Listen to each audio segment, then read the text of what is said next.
Anytime the AIA and its executive board, the administrators, the athletic directors around the state, anytime we have a chance to add a sport or add an opportunity, whether or through activities, we're going to do it.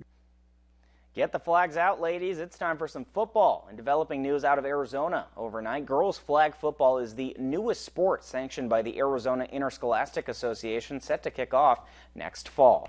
After years of collaborating, the AIA voted Monday night to establish girls flag football as a sanctioned high school sport, meaning a real league with a real state champion. A huge step up for a sport that has been played competitively in the spring for quite some time.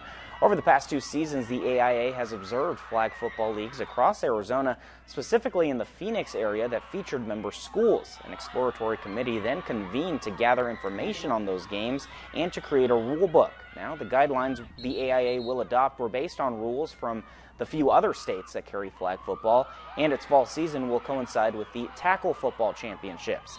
The AIA's sports information coordinator, Seth Polanski, explains the opportunities this move brings to schools and female athletes. We will add sports that make sense to schools, whether it be by collegiate scholarship opportunities, or if it's a sport that's easy to manage and maintain from either a facility standpoint or a financial standpoint.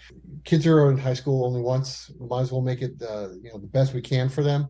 So we want to give them the most opportunities as possible and do what's best for the school. And a fun kicker on top of this is Arizona rules will also feature place kicking, making it the only state in the nation with this inclusion. Now, we have reached out to some Yuma schools to see if this will be a possibility in the future, and we're waiting to hear back. Going over to Cibola High School now, Raiders looking for a win in their home opener as they welcome in the Kofa Kings, who are looking to spoil the fun. We pick up action in this one early in the second half. Scoreless game, Oswaldo Lastra with it for the Raiders. He takes a shot, deflects off of Kofa's keeper, but right there is Cibola's Miguel Valenzuela. He knocks the ball into the top right corner. Goal for Cibola. Valenzuela and company fired up after that one. They go up 1-0. Later on, Kofa advancing the ball to Andres Anaya, who tries to set up Tiernan Nicewander. Instead, though, it bounces off of him, and Anaya comes back for a shot, but it's straight to Raider keeper Alberto Plasencia. Still 1-0 Cibola. A short while later, Nolan Garcia on for the Kofa corner. He tries to find Nicewander in the box, who just can't get past the defense, and the ball once again finds Plasencia. Still 1-0 Raiders. And eventually that one goal would be enough for Cibola as they maintain the clean sheet to win the game 1-0. The Raiders with a win in their home opener. Over to Bob McClendon Court at the Palace. Rivalry night on the hardwood. The Yuma Crims looking for their second win against a hot Kofa squad who's dancing into this one. Crims with it after a Kofa miss off the opening tip. The ball movement finds Andrew Mosqueda for the game's first points. A couple trips down the court later, off the inbound pass from the quarterback, Reggie Antone, Max Pacheco finishes through contact to put the Crims up 4 early. On the other end, Adrian Gomez with the dribble drive in the lane, off the dish to Calvin Barber. Look at the little reverse touch there for the Kings' first points on the night.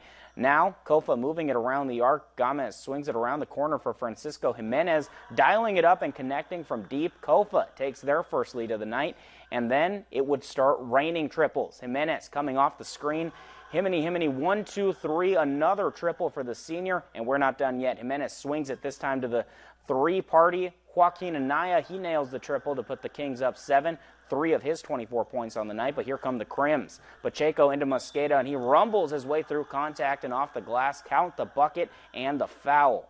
Late stages of the first quarter here. Kings on a 14-2 run, and here's some more. Pacheco gets tripped up, and Anaya, he is a high flyer.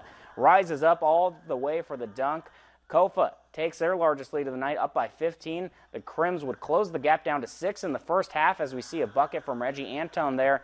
But in the end, the Kings would hang on for an 11-point win, 78-67 the final. They improved to 4-1 as the Crims fall to 1-4. Into the early game over on the girls' side, we caught just the tail end of this one. After a 2012 halftime score, it would be all Yuma in the second half, outscoring the Kings 38-7 to win 58-19. Alyssa Franco led the way with a double-double, scoring 15 points and racking up 10 steals. Belinda Gradius and Bonnie Amador each pitched in double-digit scoring as well. Kofa was led by Amani Montiel with 10 points, but the Lady Kings really missing Chantal Montiel to injury, who was leading the 5A Central West Division with 12 points per game. That's all the time we have for sports. We'll be right back.